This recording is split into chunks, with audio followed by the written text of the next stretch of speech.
গাড়িটার কার্বোরেটরের সমস্যা।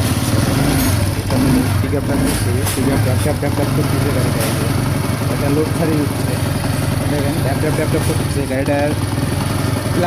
প্লাগ লাগাচ্ছি, প্লাগ খালি সকালে একটা প্লাগ লাগাই, বিকালে একটা কাটে, মানে প্লাগ লাগাচ্ছি প্লাগ কাটতেছে, দেখেন গাড়িটা কেমন একটা tap tap tap tap tap মানে আওয়াজ দিচ্ছে। তাদের পিকআপ টানলে গাড়িটা ট্যাপ ট্যাপ ট্যাপ ট্যাপ করতেছে। তাদের গাড়ি এই প্রবলেম, অবশ্যই কার্বোরেটরটা চেক করে নেবেন, বা কারেন্টের সমস্যা থাকলেও ওই সমস্যা পড়বে। তাদের গাড়ি এই সমস্যা অবশ্যই কাজ করে নেবেন। গাড়িটা এটা প্লাগ কাটতে সমান, এটা ফায়ারটা সব ঠিক আছে, কার্বোরেটরের জন্য এই সমস্যা করতেছে, তেল বেশি খাচ্ছে। তেল যখন বেশি খাবে তখন আপনার প্লাগ কাটবে ঘন ঘন, গাড়ি চালে মজা পাবেন না, লোড নিতে যাবে না। যাদের গাড়ি এই সমস্যা অবশ্যই কার্বোরেটর ঠিক করে নেবেন, গাড়ি চালাবেন। আশা করি সবারই ভালো লাগবে, সবাই ভালো থাকবেন, সুস্থ থাকবেন, সবাইকে ধন্যবাদ।